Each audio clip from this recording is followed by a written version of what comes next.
This is a story that will leave you questioning the boundaries of life and the mysteries beyond. When a 12-year-old girl unexpectedly passed away, no one could have imagined what was about to happen next. Moments after her heart stopped, she was brought back to life, but not without an extraordinary revelation.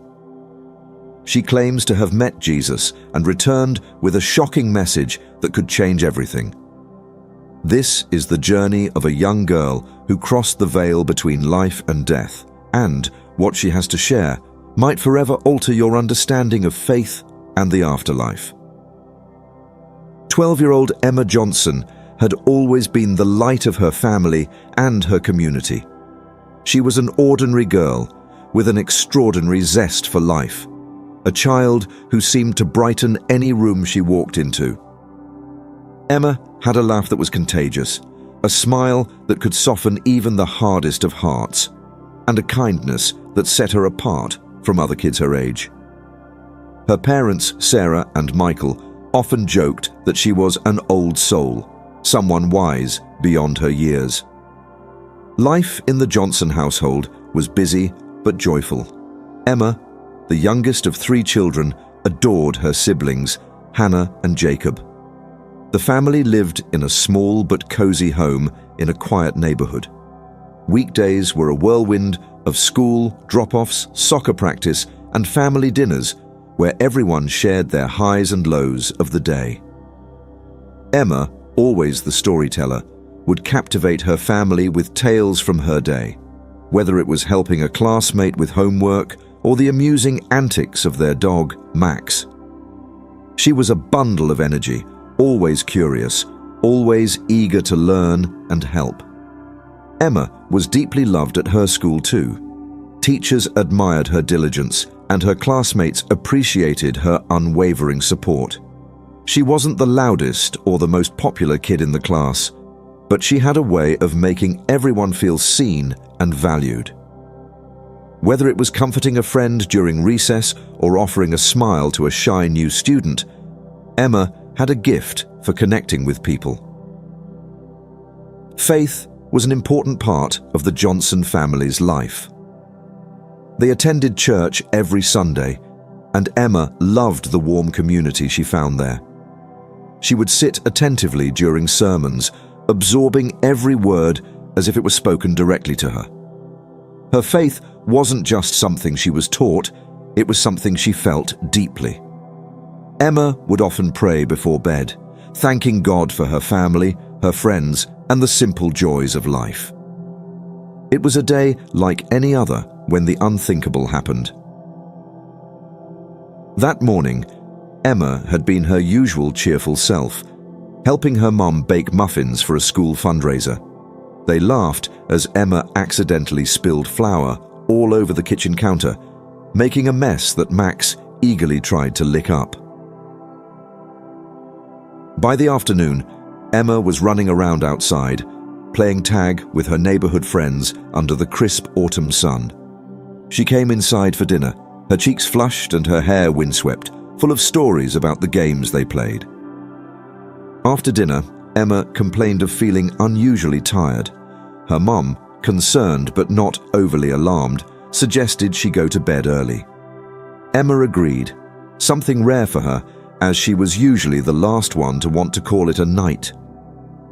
She kissed her parents goodnight, hugged her siblings, and retreated to her room.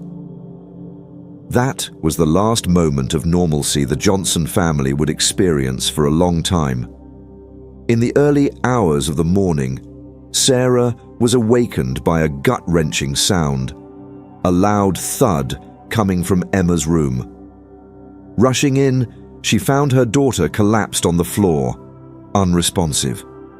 Panic took over as she called out to Michael, who bolted from their bedroom. Together, they tried to wake Emma, but she remained motionless. Her skin was pale, her breathing shallow. Sarah dialed 911, her hands trembling as she struggled to explain what had happened. The ambulance arrived within minutes, though to Sarah and Michael, it felt like an eternity. Paramedics worked frantically, performing CPR as they rushed Emma to the hospital. Sarah sat in the back of the ambulance, clutching her daughter's hand, whispering prayers through tears.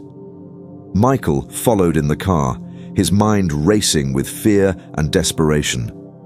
The sirens pierced the silence of the night, a haunting reminder of how quickly life can change. At the hospital, doctors took over, their faces grim with determination. Sarah and Michael were ushered into a waiting room where time seemed to stand still. They clung to each other, alternating between hope and dread. "She's a fighter," Michael whispered, trying to reassure his wife, though his own voice wavered. "She'll pull through." But the news came quickly and devastatingly. Emma's heart had stopped. Despite their best efforts, the medical team could not revive her. A doctor with kind but sorrowful eyes delivered the words no parent ever wants to hear. "We're so sorry. She's gone." For a moment, the world seemed to shatter around Sarah and Michael. The vibrant, joyful child who had been the center of their world was suddenly gone. The room seemed colder, emptier. Sarah's sobs filled the silence, while Michael sat in stunned disbelief, unable to process the enormity of what had just happened. Yet, even in that moment of despair, there was an inexplicable sense that this wasn't the end of Emma's story. It was as if the very air in the room held a strange stillness, a quiet anticipation of something beyond comprehension. What the Johnsons didn't know was that their daughter's journey wasn't over, not yet. Something miraculous was about to happen, something that would not only bring Emma back to them, but also change their lives forever. Emma Johnson had always been a child, filled with wonder and curiosity about the world. However, nothing in her young life had prepared her, or anyone around her, for the extraordinary experience that awaited her after the moment her heart stopped. It was as though time itself had ceased, and what lay beyond was not darkness, but something entirely different, something she struggled to put into words even after her return. The first thing Emma remembered was a profound sense of stillness. It wasn't the cold, lifeless void one might associate with death. Instead, it was a peaceful suspension, as though she were floating in a space untouched by time or fear. She couldn't see her surroundings at first, but she felt an overwhelming warmth wrap around her, a sensation so comforting it made her forget about pain, worry, or even the thought of returning to the life she'd just left behind. Gradually, Emma began to perceive her surroundings. At first it was faint, soft hues of light that seemed to shimmer and dance like sunlight reflecting off water. The colors grew brighter, more vivid, until she realized she was standing in a tunnel filled with a golden light that seemed alive. This light wasn't like anything she had seen on Earth. It didn't simply illuminate. It enveloped her, filled her with an indescribable sense of love and serenity. Emma hesitated to move at first, unsure of where she was or what she was meant to do. But soon she felt an invisible pull, a gentle urging to move forward. It wasn't a voice exactly, but more like a feeling deep within her, guiding her step by step toward the source of the light. As she moved, she noticed that the tunnel wasn't empty. Silhouettes appeared in the distance, figures that seemed to radiate the same golden light that surrounded her. Though she couldn't see their faces clearly, she instinctively knew they were beings of immense kindness and love. One of the figures stepped forward, and Emma's heart swelled with recognition. It was her grandmother, who had passed away when Emma was just a baby. Though Emma had only known her through stories and photographs, there was no doubt in her mind who this was. Her grandmother's presence exuded warmth and familiarity, and when she smiled at Emma, It was as though all the love Emma had ever felt in her life was concentrated in that one moment. "You're safe," her grandmother said, her voice soft and melodic. "There's nothing to fear." Emma wanted to ask questions. Where am I? Why am I here? What's happening?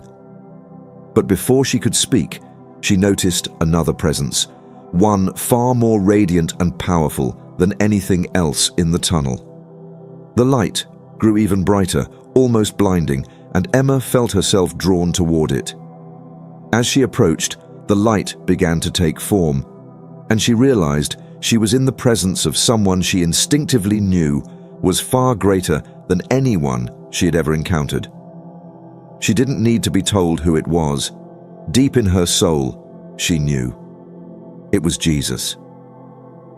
The figure before her radiated an indescribable love, a love so pure and overwhelming that Emma felt as though her very being was being cradled in it. His face was kind, his eyes filled with a wisdom that seemed to hold the secrets of the universe. He didn't speak at first, but Emma felt his words resonate within her, as if they were being spoken directly to her heart. "You are deeply loved," he told her. "You are here for a purpose." Emma felt tears streaming down her face, though she didn't remember crying. "Why am I here?" she asked, her voice trembling. "Am I dead?" Jesus looked at her with a tenderness that made her feel as though she had known him forever. "You are not dead," he said, "but you are in a place between. You have been brought here to understand something very important." Before Emma could ask more, her surroundings began to shift. She was no longer in the tunnel, but in a vast, open field that stretched endlessly in every direction. The grass was greener than anything she had ever seen, and the sky was a brilliant shade of blue, dotted with clouds that seemed to glow. In the distance, she could see mountains that sparkled as if they were made of crystal, and a river that shimmered with a light of its own. Jesus stood beside her, and though Emma didn't see him move, she felt as though they were walking together. He showed her scenes from her life, moments she remembered vividly, like the time she comforted a friend who had been bullied, and others she had forgotten, like the time she had given her lunch to a hungry stray dog. Each scene was accompanied by a profound sense of love and purpose. "What do these mean?" Emma asked, her voice barely above a whisper.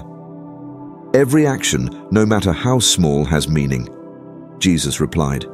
"The love you show to others creates ripples that extend far beyond what you can see." Emma felt a deep sense of awe, but also a pang of regret. She thought about the times she had been impatient with her siblings or had ignored someone in need.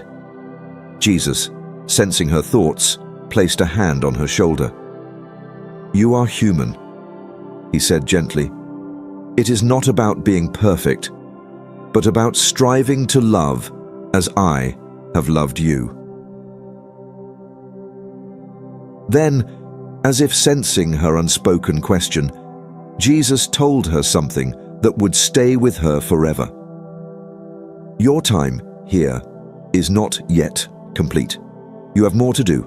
You must share what you've seen and help others understand the power of love and forgiveness."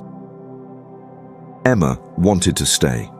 She wanted to remain in this place of peace and light, where nothing hurt, where everything felt whole and perfect. But she understood now that her journey wasn't over. She had been given a glimpse of something extraordinary, something she knew she had to share. As the vision began to fade, Emma felt herself being pulled back. The golden light dimmed, the figures grew distant, and the warmth of the field was replaced by a cold, sharp awareness of her physical body. She didn't want to leave, but she felt a voice, gentle but firm, urging her to return. "You are never alone," Jesus' voice echoed in her heart as the light disappeared. "I will always be with you."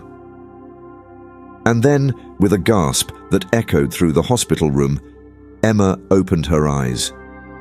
When Emma opened her eyes in the hospital room, the fluorescent lights above her seemed glaringly harsh compared to the warm, golden glow she had just experienced. For a brief moment, she felt disoriented, as if she were caught between two worlds. Her body ached and her breathing was shallow, but the heaviness of being back in her physical form was dwarfed by the overwhelming sense of purpose burning inside her. She had something to say, something she knew would sound unbelievable, but was far too important to keep to herself. Her mother, Sarah, had been slumped over in a chair beside the bed, clutching Emma's hand tightly, even in her exhaustion. At the sound of Emma's gasp, Sarah's eyes snapped open. When she saw her daughter awake and alive, she let out a cry of relief and disbelief, immediately calling for the doctors. "Emma, oh my God, you're awake. You're back." Sarah sobbed, her hands trembling as she stroked Emma's face. Emma looked at her mother, tears welling in her own eyes. "I saw him, Mom," she whispered, her voice raspy from disuse. "I saw Jesus." Sarah froze, her face a mix of joy and confusion. She thought perhaps Emma was delirious or confused after her traumatic ordeal. Before she could ask what Emma meant, the room flooded with nurses and doctors who rushed in to check Emma's vitals. As the medical staff worked around her, Emma's mind raced. She couldn't shake the urgency of the message she had been given, the words still echoing in her heart. "You must share what you've seen." When the flurry of activity subsided and Emma was deemed stable, her father and siblings entered the room.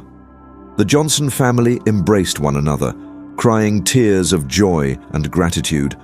For a time, the family was simply caught in the miracle of Emma's survival, unable to comprehend how close they had come to losing her. Later that evening, when the room grew quiet and her family gathered close, Emma finally found the moment she had been waiting for. Her voice, though still weak, carried a clarity and conviction that startled everyone. "I need to tell you what happened," she began, her gaze moving from one family member to the next. When I was gone, I didn't just see darkness or feel nothing. I went somewhere. I saw Jesus." Her parents exchanged a glance, unsure of how to respond. Her siblings, though skeptical, leaned in, curiosity winning over disbelief. Emma took a deep breath and began recounting her experience in vivid detail. She spoke of the tunnel of light, the overwhelming warmth, and the figures she had seen. She described her grandmother, whose love had made her feel safe. And then, with reverence, she described meeting Jesus. Her words were not the fragmented, confused ramblings one might expect from a child. They were clear and deliberate, as if she were recounting the most important event of her life, which, of course, she was. "He told me something," Emma said, her voice trembling. "He said that love is the most important thing in the world. That every little thing we do, every act of kindness, creates ripples that we can't even see. And he told me I have to share this with people so they can understand."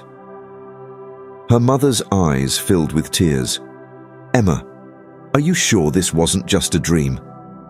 You've been through so much. Maybe your mind was—" "No, Mom," Emma interrupted, her voice steady. "It wasn't a dream. It was real. More real than this.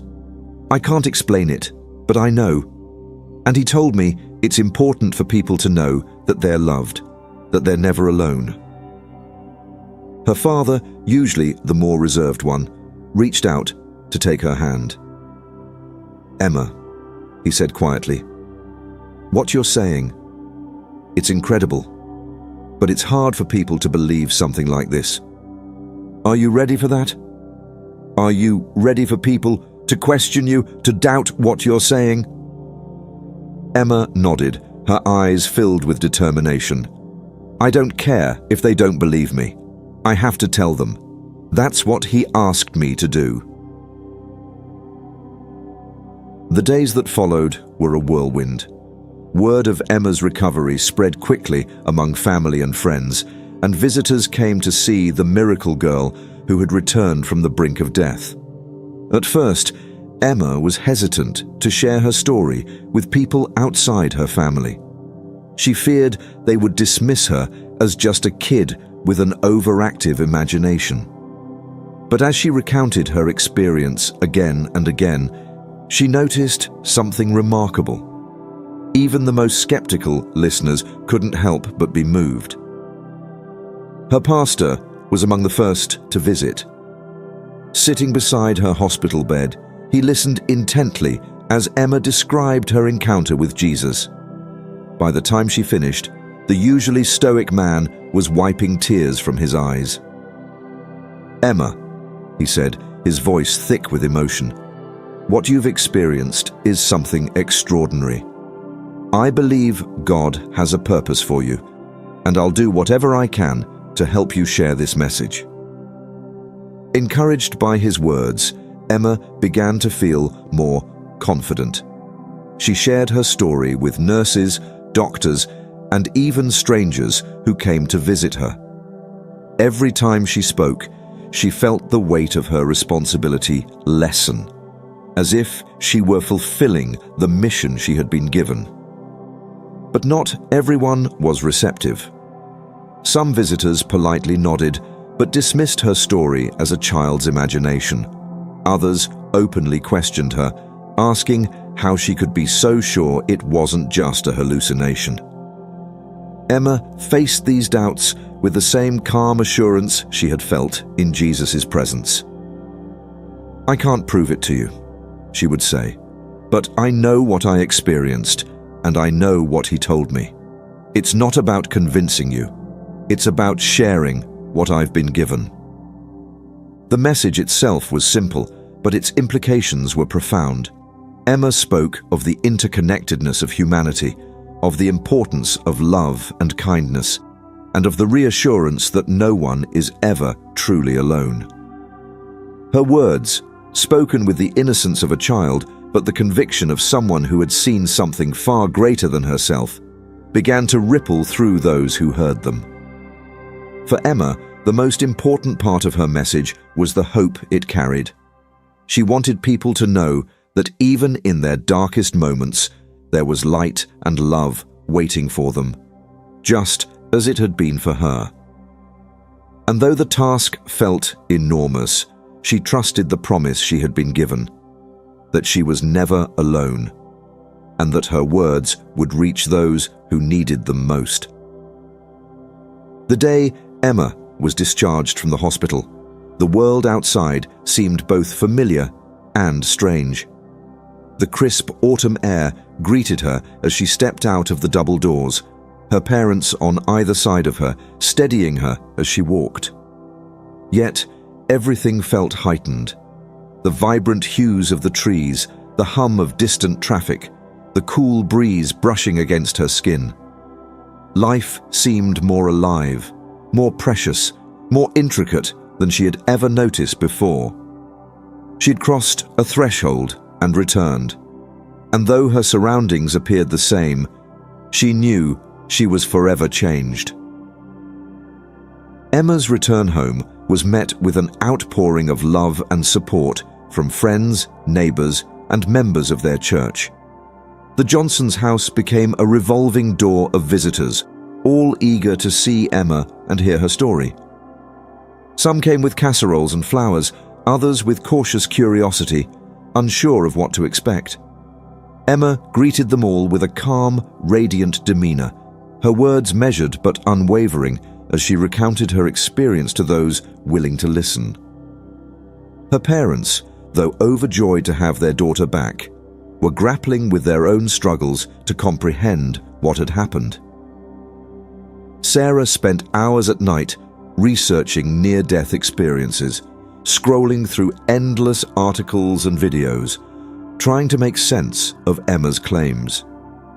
Michael, on the other hand, wrestled silently with his doubts, unsure how to reconcile his pragmatic nature with the miraculous story his daughter was sharing. At the dinner table one evening, Sarah broke the silence. "Emma," she said, her voice gentle but probing, "when you talk about what you saw and what Jesus told you, do you ever feel unsure? Like maybe it was just a dream or something your mind created?" Emma paused, setting down her fork. She looked at her mother, her gaze steady. "No, Mom," she said. "I don't feel unsure. I know what I saw, and I know it was real. It's hard to explain, but it's like when you're there you just know. It's more real than anything here." Michael leaned back in his chair, crossing his arms. "But Em, people are going to ask for proof," he said, his tone more cautious than critical. "They'll want to know how you can be so certain. How do you answer that?" Emma thought for a moment. "I can't prove it to anyone, Dad. But I don't think I need to. I think the message is what's important. Whether they believe me or not, they need to hear that they're loved, that their lives matter." Her words hung in the air, a quiet conviction that neither parent could argue against. Even Michael, who prided himself on his logical approach to life, found himself moved by the clarity and wisdom emanating from his young daughter. As Emma began to settle back into her daily life, the transition was anything but seamless. Returning to school was particularly challenging. Her teachers, while kind, didn't quite know how to approach her. Some treated her with excessive gentleness, as though she might break under pressure, while others simply avoided the topic of her near-death experience altogether. Her classmates were a mix of awestruck and skeptical. Whispers followed her through the hallways, and though a few kids openly asked her to share her story, others muttered behind her back, calling her weird or crazy. One afternoon during lunch, Emma overheard a group of girls at the next table laughing and mimicking her story. "And then I saw Jesus, and he told me I was like super special," one of them said mockingly, prompting a round of giggles. Emma felt a pang of hurt, but quickly reminded herself of the lesson she had been given. She took a deep breath and walked over to the table. The laughter died down as the girls noticed her standing there. "I know my story sounds unbelievable," Emma said, her voice calm but firm. "And it's okay if you don't believe me. But I'm not telling it to get attention or make anyone think I'm special. I'm telling it because it's important. Even if you think I'm lying, I still want you to know that you're loved and you're never alone. That's what matters." The girls stared at her, unsure how to respond. One of them muttered an awkward apology, and the rest quickly turned back to their lunches. Emma walked away, her heart pounding, but she felt a quiet pride for standing her ground. At home, Emma found solace in journaling, filling page after page with the details of her experience and the reflections it sparked in her. Writing became a way for her to process everything: her memories of the tunnel, her encounter with Jesus, and the overwhelming responsibility of carrying his message. She began to realize that her journey wasn't just about sharing what she had seen. It was also about embodying the love and kindness she had been shown. The family's church played a significant role in Emma's adjustment. The pastor, who had been deeply moved by her account, invited her to speak at a youth group meeting. At first, Emma hesitated. Public speaking was not something she had ever been comfortable with, and the idea of standing in front of a crowd made her stomach churn.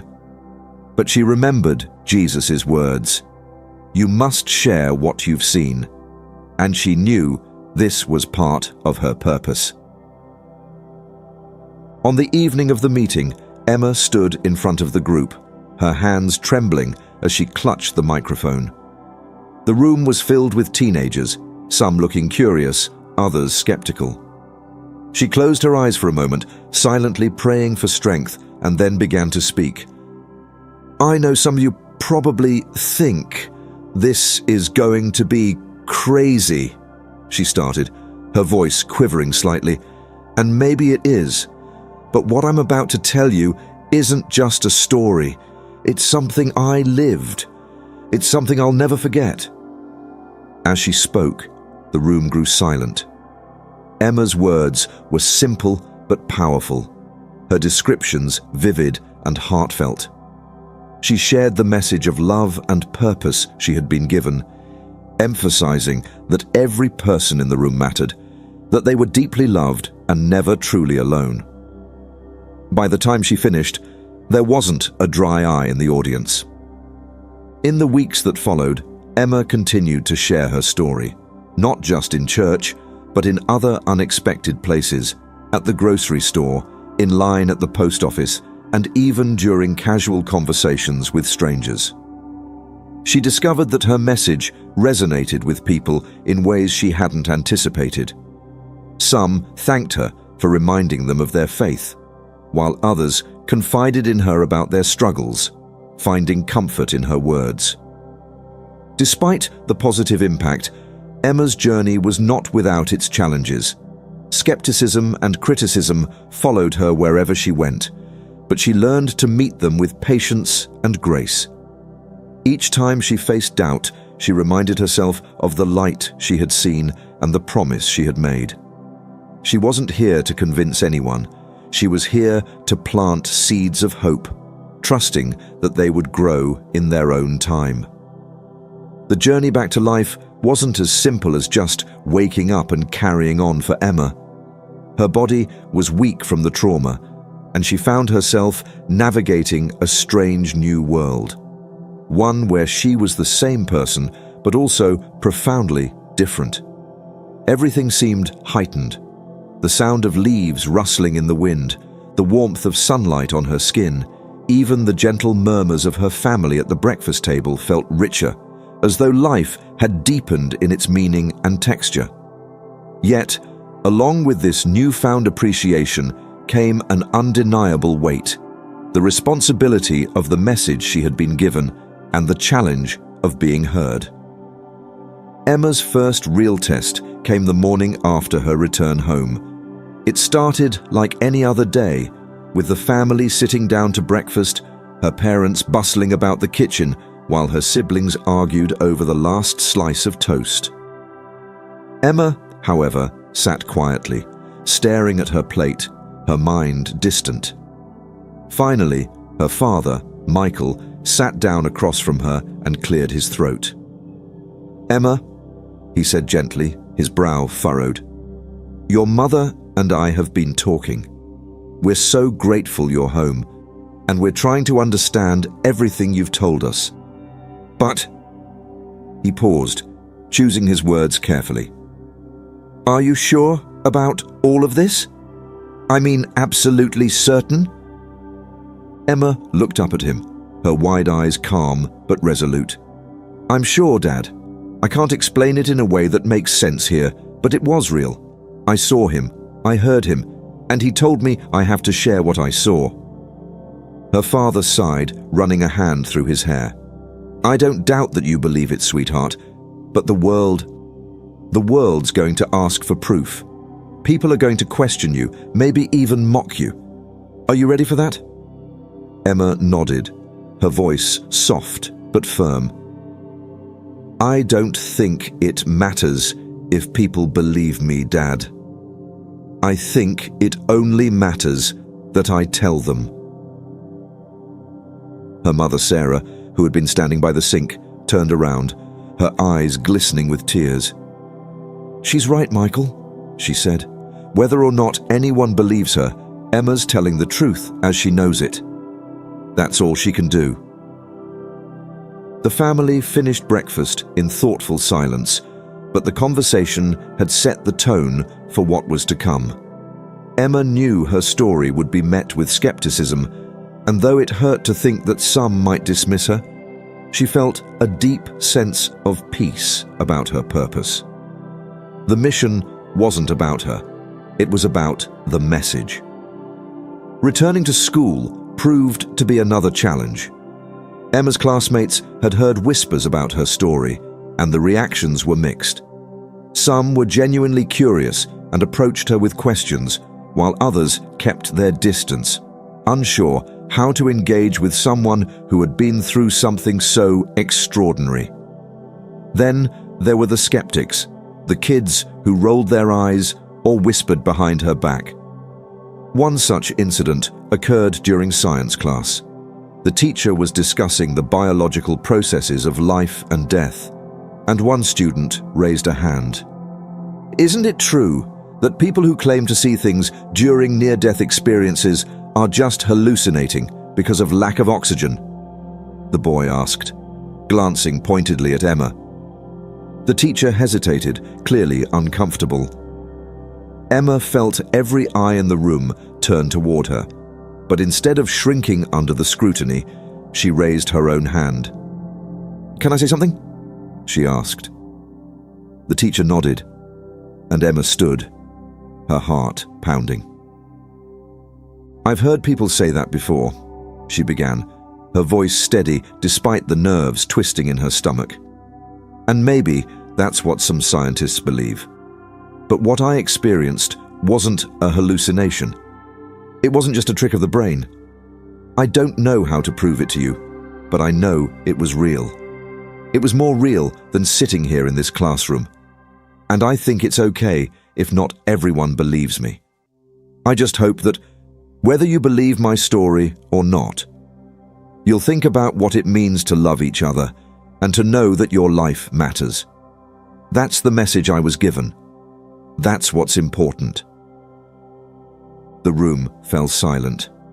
Even the boy who had asked the question didn't respond. Emma sat back down, her cheeks flushed, but she felt a surge of courage swell inside her. She had spoken her truth, and that was all she could do.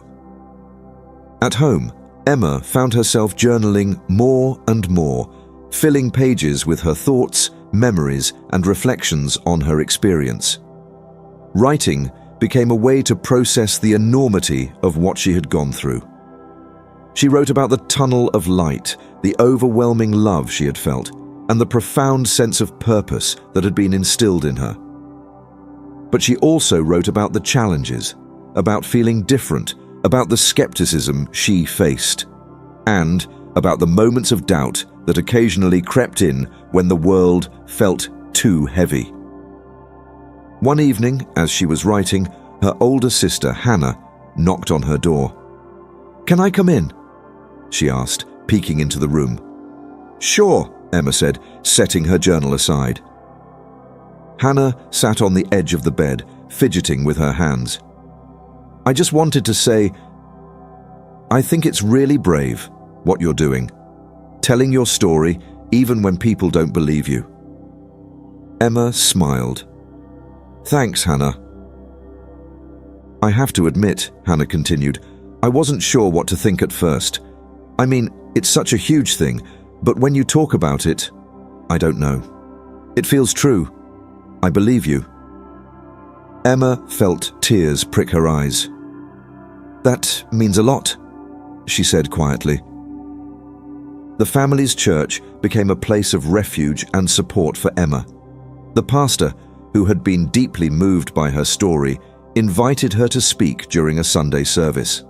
The thought terrified her. Public speaking was not something she enjoyed, but she felt the same quiet nudge she had felt in the tunnel, a gentle urging to step forward. When the day came, Emma stood at the front of the congregation, her hands trembling as she gripped the microphone. She looked out at the familiar faces, her family, her friends, the people who had watched her grow up, and took a deep breath. "I don't know if I'm the right person to tell this story," she began, her voice wavering. "I'm just a kid, and I don't have all the answers. But I know what I saw, I know what I felt, and I know the message I was given." As she spoke, the room grew still. Emma recounted her journey with clarity and sincerity, her words weaving a picture of the love, peace, and purpose she had experienced. By the time she finished, there wasn't a dry eye in the room. In the weeks that followed, Emma's story began to ripple beyond her immediate circle. People who had heard her speak shared her message with others, and soon strangers began reaching out, seeking hope and reassurance. Though Emma felt overwhelmed at times, she remained steadfast in her mission, trusting that the words she had been given would reach the hearts that needed them most. Through it all, Emma held tightly to the promise she had been given, that she was never alone, and that her message, no matter how small it seemed, had the power to create ripples far beyond what she could see. Emma's mission to share her story began to take on a life of its own, far beyond anything she or her family could have anticipated. What had started as quiet conversations with friends, family, and church members soon grew into something larger. Word of Emma's experience spread throughout their town, and then beyond, as people shared her story through word of mouth, social media, and local news outlets. The story of the 12-year-old girl who claimed to have met Jesus and returned with a message of love and hope captivated many, though not without its share of critics and skeptics. Emma's first big opportunity to share her message publicly came when the pastor of her church invited her to speak at a regional youth conference. Hundreds of teenagers from neighboring towns would be there, and the thought of standing in front of such a large crowd made Emma's stomach churn with nerves. She practiced her speech for days, writing and rewriting it in her journal, reciting it in front of her family, and praying for the strength to find the right words. When the day of the conference arrived, Emma stood backstage, clutching a small cross necklace that her grandmother had given her. She whispered a quiet prayer, asking for guidance. When her name was announced, a wave of applause greeted her, and she stepped onto the stage, her legs trembling. She began her speech by acknowledging how unbelievable her story might sound. "I know what I'm about to say is hard to believe," she said, her voice trembling slightly. "I wouldn't believe it either if it hadn't happened to me. But I'm not here to make you believe me. I'm here to share what I was shown, in the hope that it might help you see how much you matter." Emma then launched into her story, describing the warmth of the tunnel of light, the loving presence of her grandmother, and the overwhelming peace she felt in Jesus' presence. She spoke about the message he gave her, that love and kindness were the most powerful forces in the world, and that every small act of compassion had a ripple effect far beyond what we could see. By the time she finished, the room was silent, every eye fixed on her. A young girl in the front row wiped tears from her face, and a boy sitting near the back bowed his head, deep in thought. When Emma stepped down from the stage, a line of teenagers formed, each waiting to speak with her. Some wanted to thank her for sharing her story. Others wanted to share their own struggles, and a few simply asked her to pray with them. Emma's impact at the conference marked the beginning of a new chapter in her journey. Invitations to speak at other events began pouring in. Schools, churches, and even a few local community centers. Her family was initially hesitant about the growing attention, worried about how it might affect Emma. But every time they asked if she wanted to slow down, Emma shook her head. "I'm doing what I was asked to do," she would say simply. "This isn't about me. It's about the message." As Emma's story gained traction, it inevitably attracted criticism. Online forums and social media became battlegrounds where believers and skeptics debated her claims. Some accused her of seeking attention or making up her experience, while others dismissed it as a hallucination or the result of a young mind grappling with trauma. Emma's parents shielded her from most of the negativity, but she occasionally stumbled across harsh comments that stung more than she let on. One evening, as she scrolled through her phone, she came across a particularly cruel post. It mocked her story, calling her a liar and accusing her family of exploiting her for fame. Emma set the phone down, her chest tightening with a mix of sadness and frustration. Her mother noticed her mood and sat beside her on the couch. "What's wrong, sweetheart?" she asked, brushing a strand of hair from Emma's face. Emma hesitated before answering. "Sometimes I wonder if it's worth it," she admitted. "There are so many people who don't believe me. What if I'm just wasting my time?" Sarah took her daughter's hand and gave it a reassuring squeeze. "Emma, you've already touched so many lives. Even if only one person truly hears your message, it's worth it. Don't let the doubters drown out the people who believe in you." Emma nodded, her mother's words bringing a measure of comfort. She reminded herself of the promise Jesus had made. She was never alone, and her message would reach those who needed it most. Over time, Emma began to see the ripple effects of her story in ways she never expected. At school, classmates who had once teased her began to approach her privately, asking for advice or sharing their struggles. A girl named Lily, who had been known as the shy one in class, confided in Emma about her battles with anxiety and how hearing Emma's story had inspired her to seek help. Emma listened, offering words of encouragement and a simple reminder: "You're never alone." In her community, Emma's message began to inspire acts of kindness. A group of neighbors organized a food drive after hearing her speak about the importance of helping others. At church, a teenager who had been estranged from his family for years decided to reconcile with his parents after attending one of Emma's talks. Despite the growing demands on her time, Emma remained grounded. She continued journaling every night, reflecting on her experiences and praying for strength. She also made time for her family, cherishing quiet moments with her siblings and parents. Her sister, Hannah, became one of her biggest supporters, often helping her prepare for speeches or simply sitting with her when the weight of her mission felt overwhelming. As the years passed, Emma's message continued to evolve. She began to focus not just on sharing her story, but on empowering others to see the importance of their own lives. She encouraged people to recognize the small but meaningful ways they could make a difference, whether through a kind word, a helping hand, or a moment of forgiveness.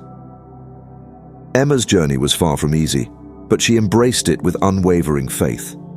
She often thought back to the golden light of the tunnel, the loving presence of her grandmother, and the wisdom in Jesus' eyes.